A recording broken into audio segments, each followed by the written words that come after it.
How's it going, guys? Chris back here again with another historic Brawl deck. Today we're playing Falco, Spara, Pactweaver, and this one's a bit of an odd one.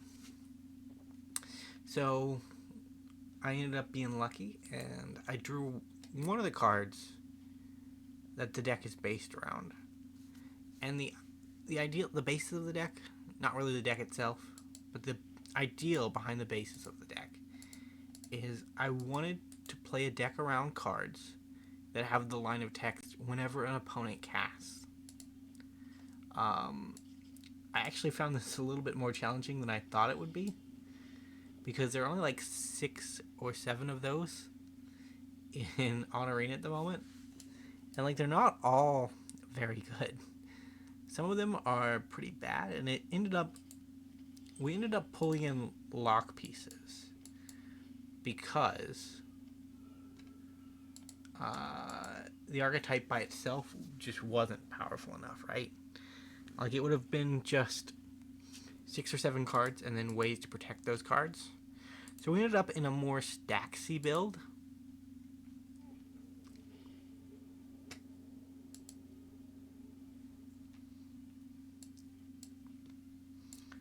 I think I'm going to shock for burn start here.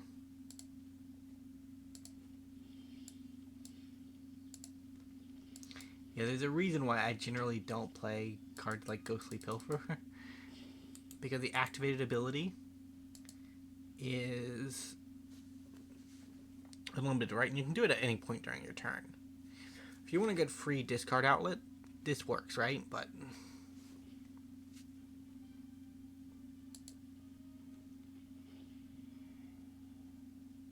I need to get Teo down.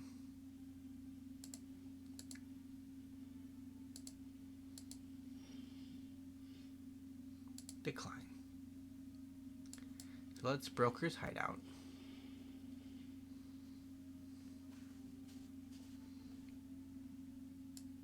Get a green source. And then we'll play Teo. And then we'll -1 him. -2 him. So the reason we get Teo down is that we can avoid such effects again. Generally, Panharmonicon decks don't run that kind of thing, right? I guess they can, but yeah, in the end, like, I was trying to build around a cool ideal, and in retrospect, it just ended up being a mean deck. Because, like, this means that if they cast their commander, I draw a card. This means they can't target me with things. This means that non-combat damage, so no burn spells will ever work again. This means that mana rocks don't work again. And this means that my turn is completely safe.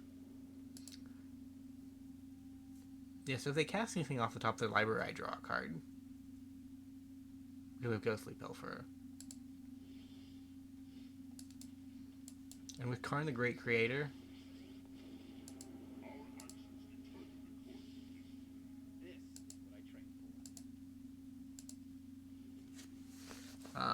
they can't even tap their mana rock anymore. Like, it's just mean, man. Why you gotta be so mean? I don't really get it, honestly.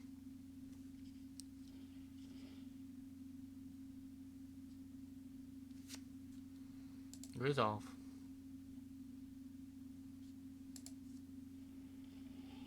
So they can fight something.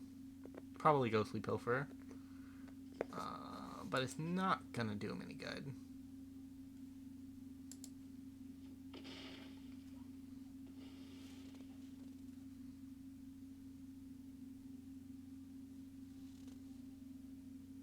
So we can just wander it next turn.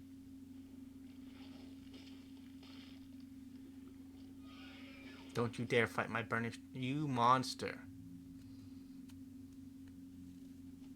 Okay. You monster! Never mind. I thought you were decent, but I was wrong.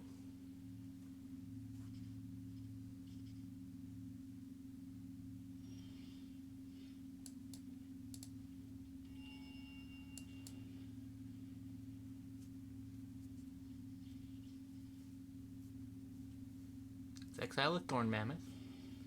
Whoa! Whoa, whoa, whoa! Counterspell? Hey. Hey, nobody said that was cool.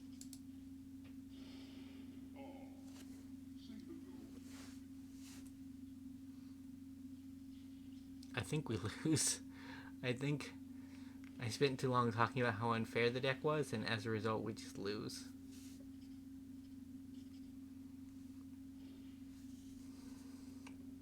To be fair, our 0-3 light walls should have been unfair enough that we could have won, but no. Whatever happened to Teo, right? Because he's not in the story that much anymore. I guess he never really was in the story. He was kind of a character that they made to put in the book. To be like, hey, you guys are young. You guys are like Teo, right? Self-insert for Teo, please. And then War of the Spark became a massive joke as far as the book goes. This is bad. Wasn't supposed to end this way.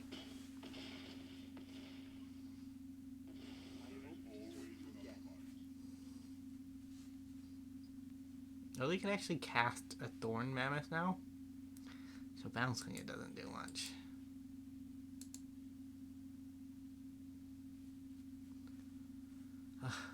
The lesson is, whenever you think that you've built a main deck, build the deck meaner. Because it's not there yet.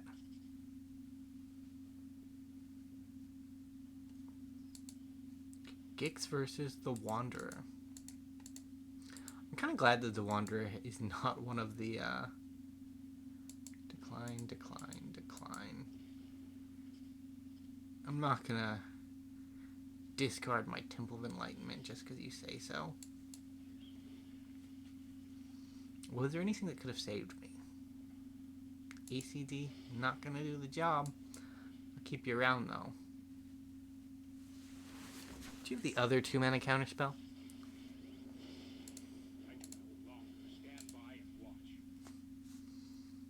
Goodbye, Thorn Mammoth. Might be a bad idea.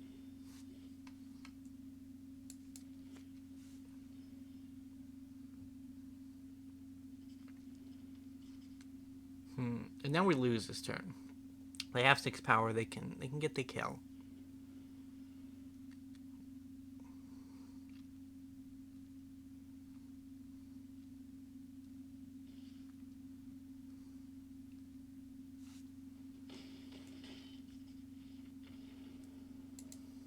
That was very respectful, JD Poo. Very respectful.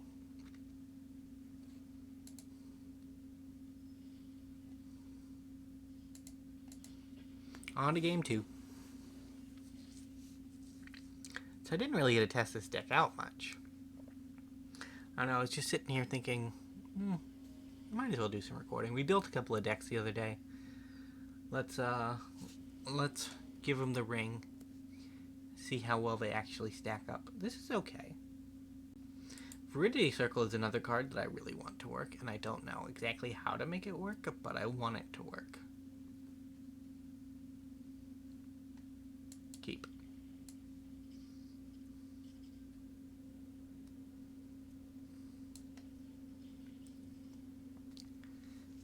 We're up against Janice Cross. Different Yarok player than the last Yarok player, but still a Yarok player, so.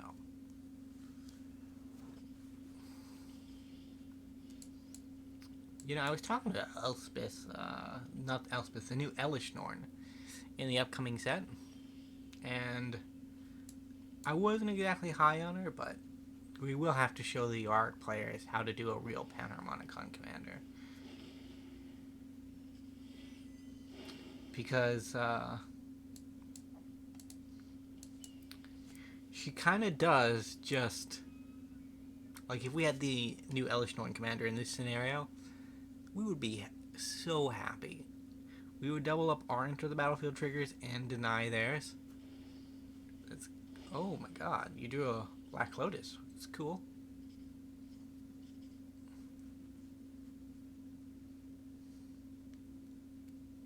Yes, I don't think Authority and Verity Circle work together.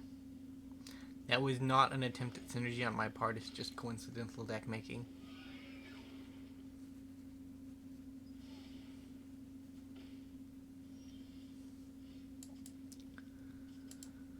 Let's sacrifice a Burnished Heart. Get some blue sources. I will take 2.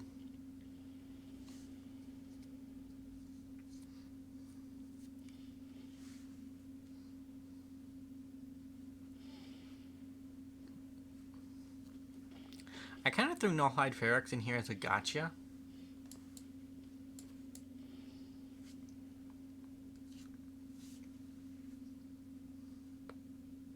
Getting countered, opponent? Okay. We have one of the bestest of blockers. If we block that Yarok down,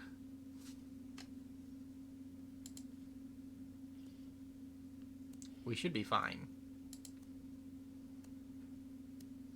I can't tell if they have things and they're just being a decent control player, or if they have nothing and are just a land screwed opponent.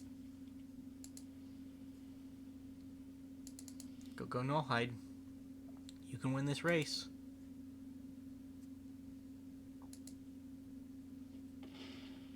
So, if we want to go for the counterspell test, Elesh Norn probably going to eat a counterspell if one exists.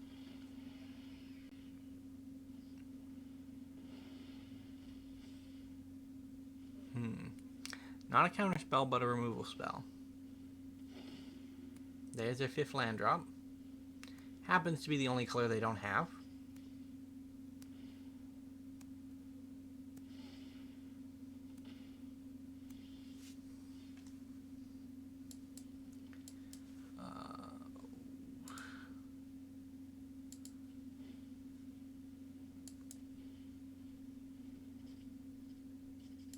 Lurking Predators. It could be interesting. They're gonna cast creature spells.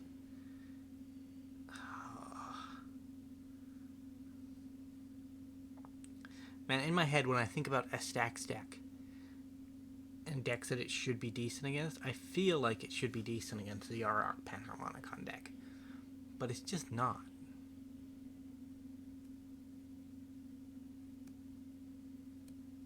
Are they paying 2 mana to kill my Nullhide Ferox?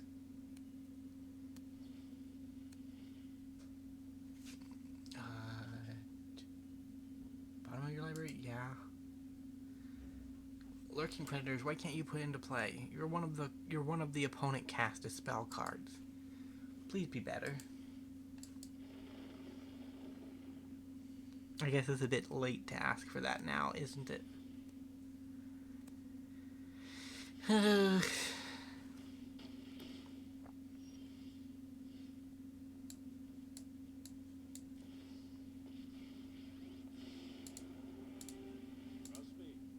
Get rid of that.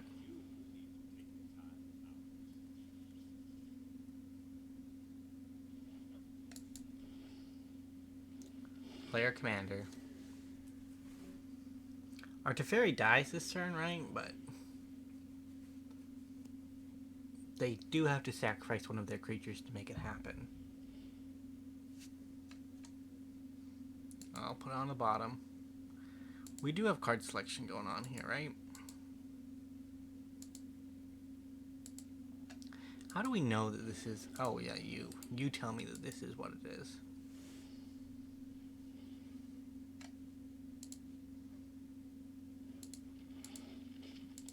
I guess I have a rule of law on top.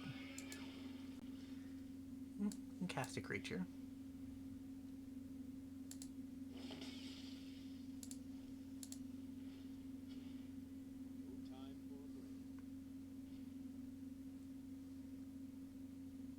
Power.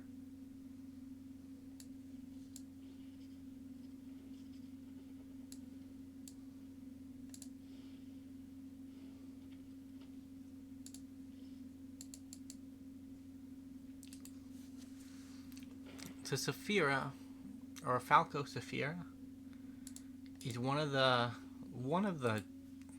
demon gangster bosses from New Capenna that really hasn't seen much play, and I wonder how you could actually fix that, right? And I feel like part of the problem with it is that it essentially boils down to a 3/3 flyer that allows you to play. This was not what you wanted, was it, opponent? I can't believe they cast a spell there. Like, that was... We showed them all of the cards. Like, they should have known that this was the baddest of plans.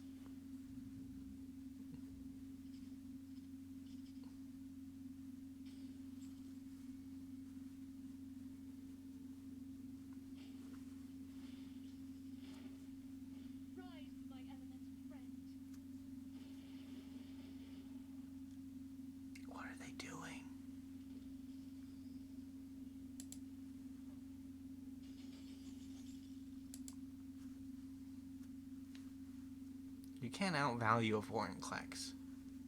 That's just not reasonable thinking, Mr. Cross.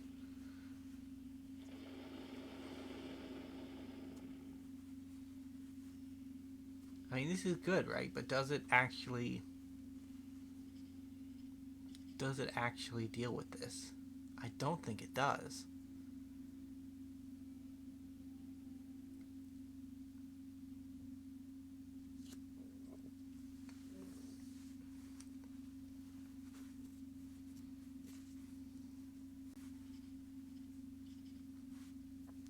Maybe Falco's better like a counters deck, right? Like, we haven't actually built it in a counters deck, but I feel like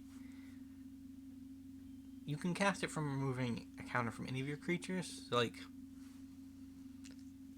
the fact that it's technically a one-shot means it really isn't a one-shot because you can do it from other creatures, but at the same time,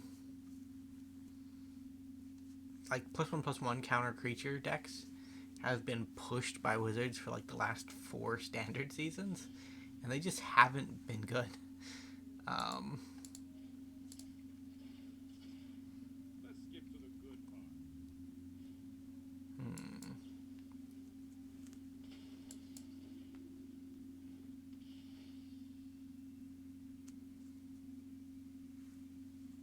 part. Rule of Law.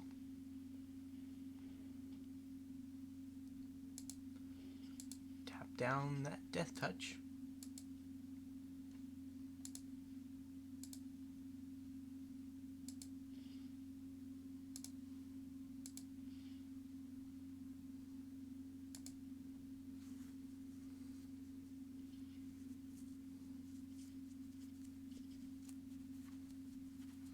We do kill the Nissa here. They can only cast one spell.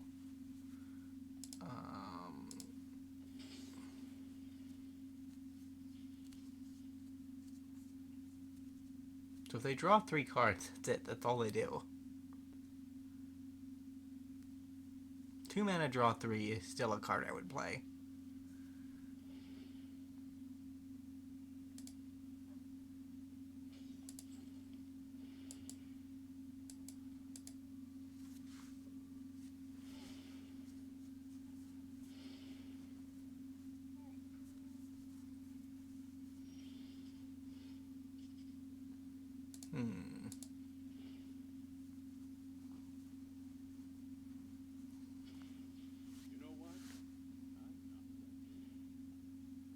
Yeah, I think we do Verity Circle for our turn.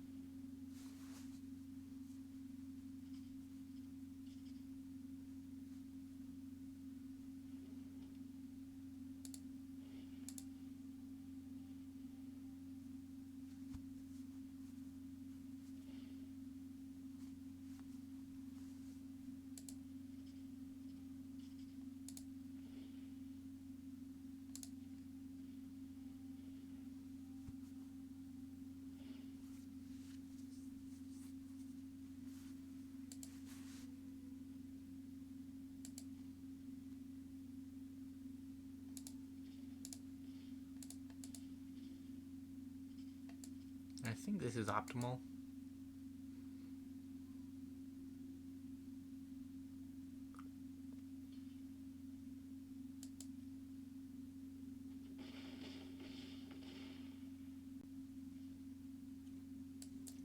Following Wilds, crack Following Wilds.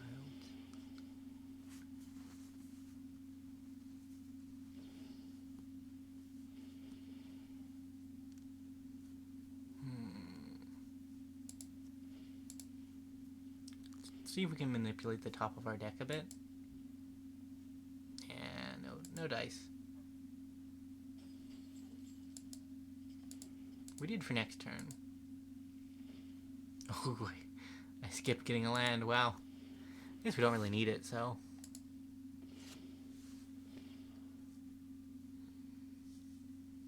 Yeah, Teferi can just bounce.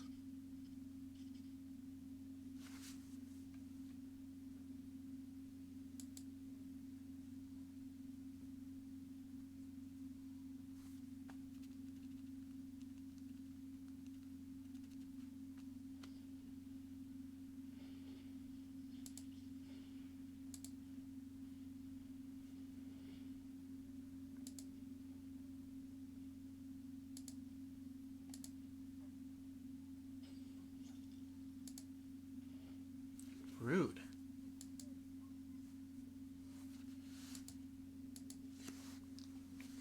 So they have access to all of their mana now.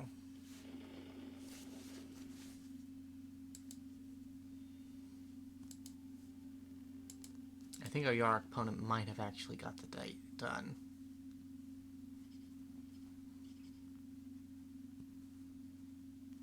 It's gonna cost them a lot.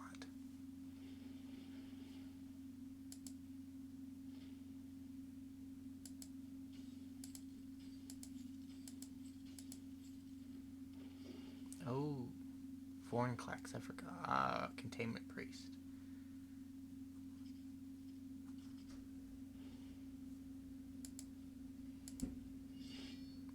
I think our opponent has made a mistake. Just an incy-bincy mistake. So they're going to try to cast a Vorinclex of their own, which won't work.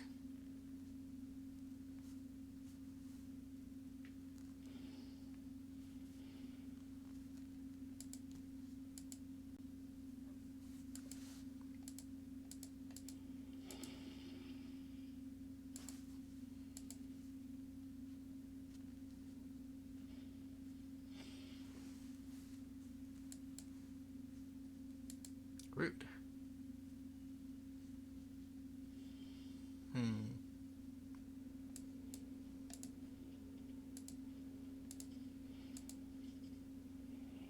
Let's take it back.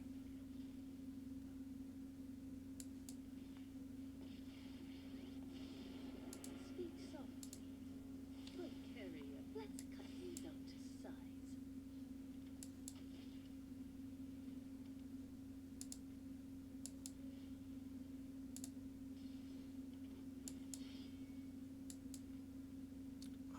Wow. That was expensive.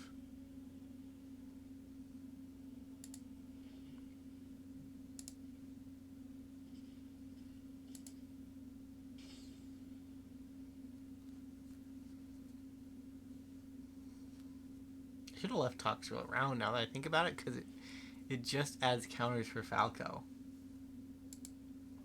Our Containment Breach is screwing us over big time, though. Like, how do we end this game, Janice Cross? How do we get out of this?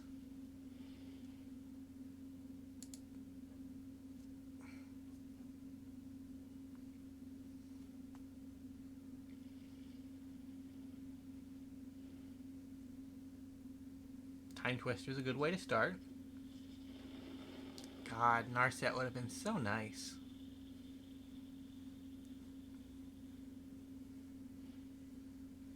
Oh my god, Rusko? Really?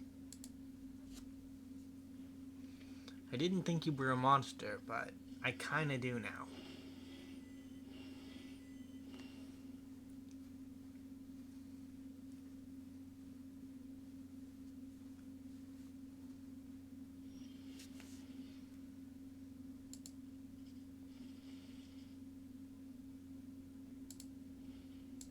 Get rid of the other Auric.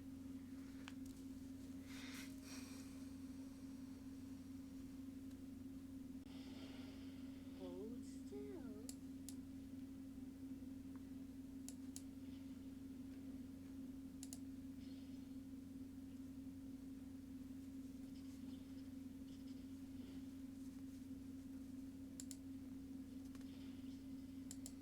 Man, I really forget about Containment Priest. I've exiled my three good creatures to Containment Priest.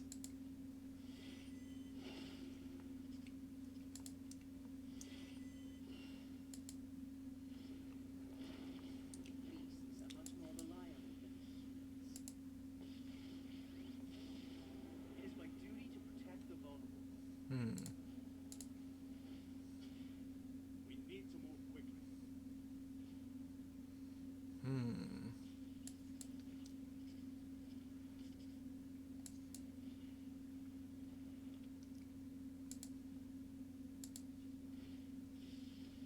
Put me out front.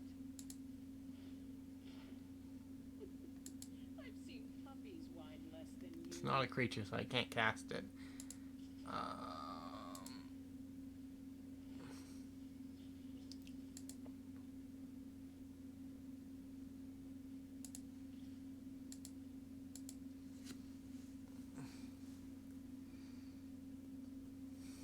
I don't know how I got myself into this mess.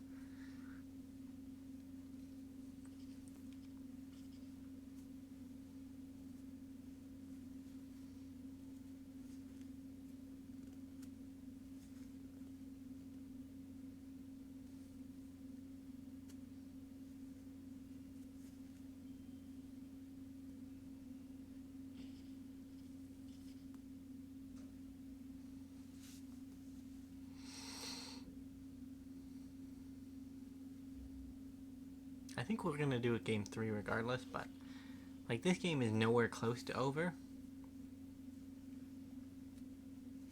And we are at 30 minutes practically, so to get through this game, we might have actually beat a Yarok player if he is just scooped in the form of roping. We have won.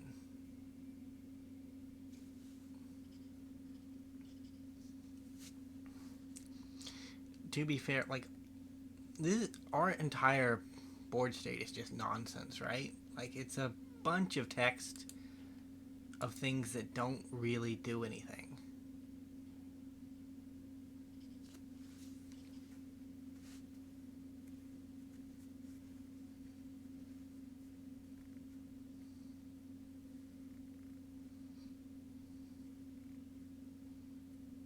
It's alarming how consistent our nonsense is.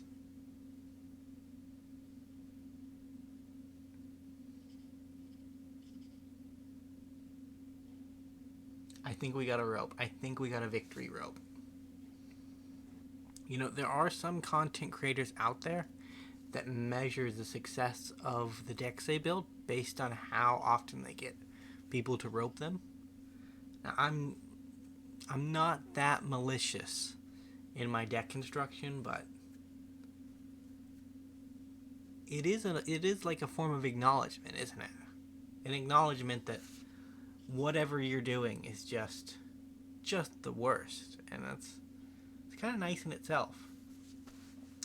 So in this match in particular, like Lurking Predators did a horrendous amount of work. So did Verity Circle. Like those two cards were very good. Authority of the Consuls, it's an R-star. It always has been. The number of games I've lost because of this card is pretty high as well. And I'd also like to give a shout out to War of the Spark that just provided me with so many nonsense planeswalkers that, you know, it kind of feels like a good earned victory, honestly. We were nowhere close to victorying, but we were also nowhere close to losing. We towed the line very hard. And our opponent helped us out on several occasions, right? Like, we wouldn't have been able to cast a bunch of extra spells if it wasn't for Toxrill. We wouldn't have been able to stifle their progress as far as we did without Rule of Law and Foreign Collect, which our opponent gave us off of Lurking Predators. Okay, so Terramorphic for a white source. Second white source, Tomik. That's our game plan. Not a great game plan, mind you, but it is a game plan. It's a terrible game plan, never mind. Still gonna do it. No reason not to.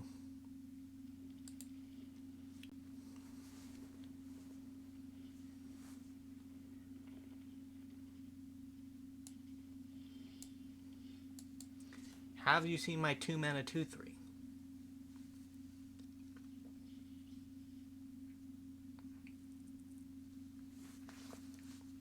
Next turn they can play Braids if they sacrifice the ghoul. Like, they can attack in with the ghoul, so its value in living has come to an end, right? Treasure, yeah. Then one more for Braids herself. Ooh, Sorin. A risky play into an open board, but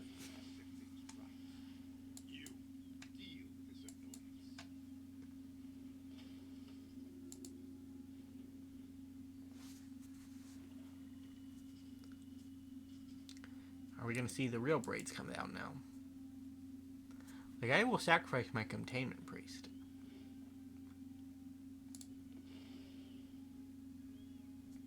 Because you kind of screwed me over last game, if I'm being completely fair.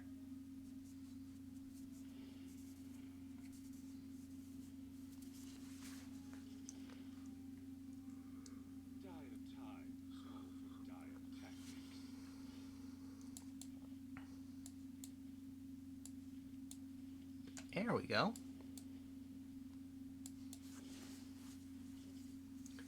Now we play our 3/3. No attacks. Sit back and watch. Next turn we can Teferi away the token or the Braids. Whatever we need to, really.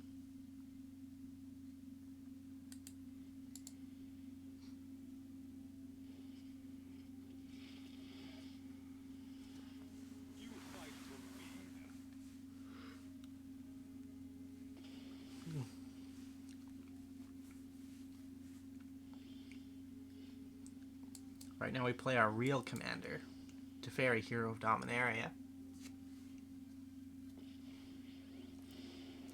See if they want to wait a couple of turns to cast their commander again, or if they want to just send it to the command zone.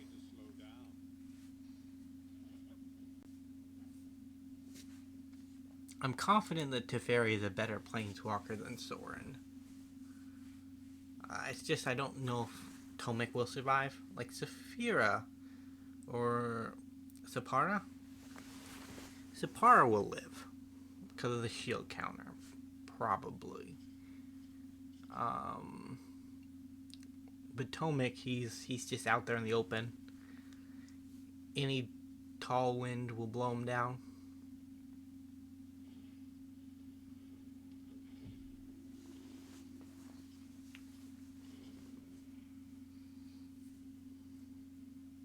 No damage. Nothing on Innistrad is free.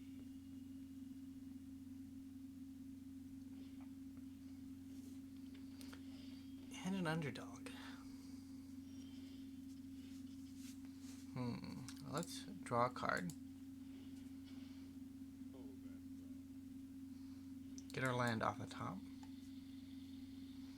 It's Diplomat. And do I Boots or Thorn? I think I Thorn. No attacks. Blue, blue, just to scare our opponent.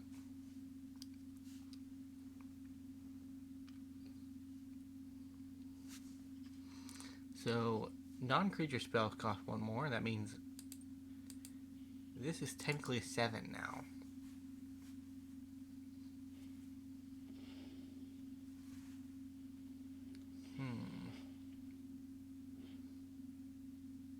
So we lose to Fairy either way.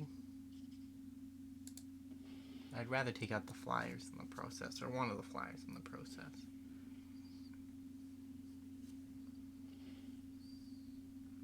You wish to know my secrets? Very well. We didn't lose to Fairy either way. We really should have, but we didn't. We need to move quickly. Alright, so I'm going to go with the Spider. It's got reach. Really good blocker. And the Sentinel. Good for drawing cards. And this way I should be able to pressure Soren a bit.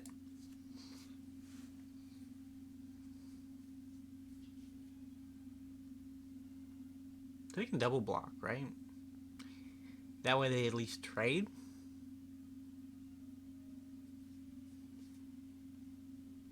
But I guess I want the card draw. Oh, you need to block.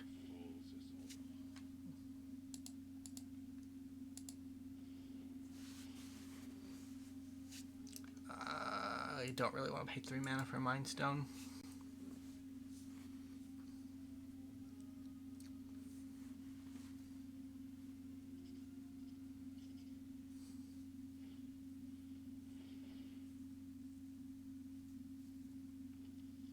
Do I get a Spider? Yeah, I guess they're taking out the Esper Sentinel before it's too late.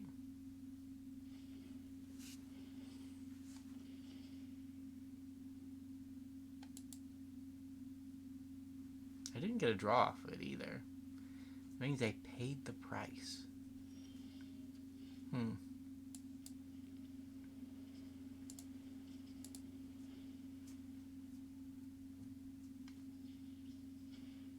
Let's skip to the good part. How much mana do I have? I don't have 8, so playing this isn't very appealing. We'll do it anyways. So the reason Wandering Archaic isn't appealing in this situation is because Thorn Bite will apply to it.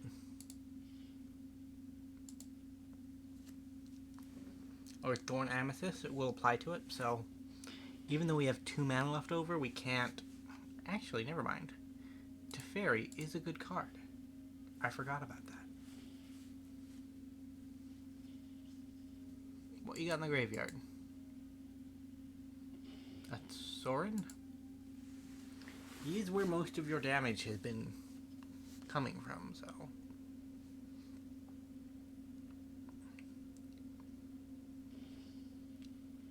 Trader of Get. If we draw a land, which we won't, we might though. So we're not supposed to, but Teferi is another draw, right?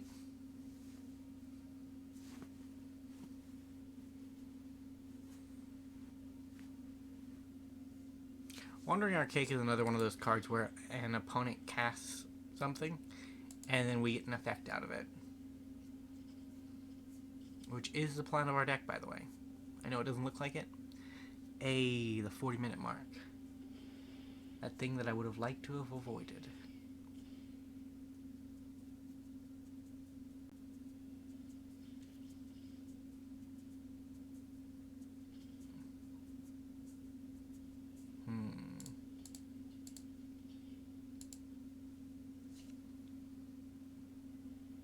Yeah, I'm not really into losing my Teferi.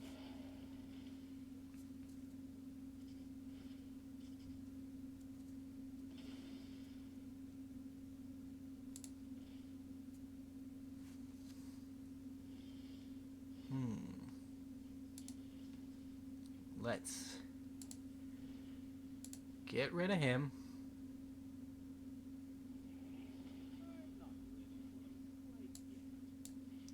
Play Nezahal. Nezahal also is like a Wandering Archaic. We don't get Teferis untapped, though. That's kind of unfortunate.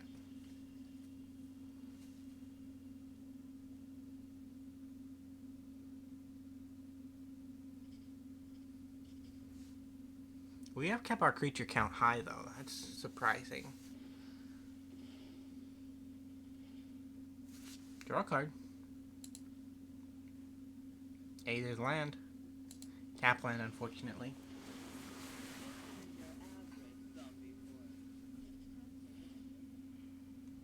Resolve.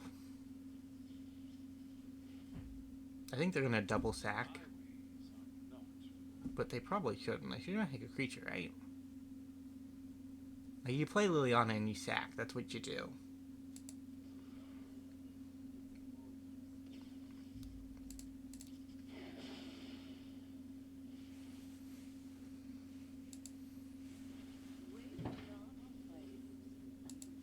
We've had a Teferi for way too long.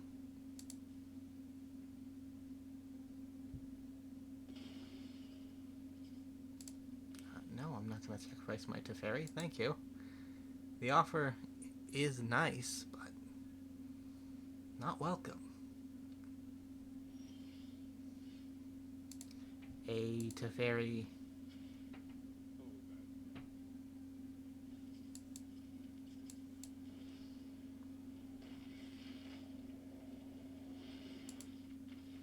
Yeah, it's over, opponent. Either way, thank you guys so much for watching. If you did enjoy, remember to leave a like, subscribe to the channel, and I will see you in the next video. Bye for now.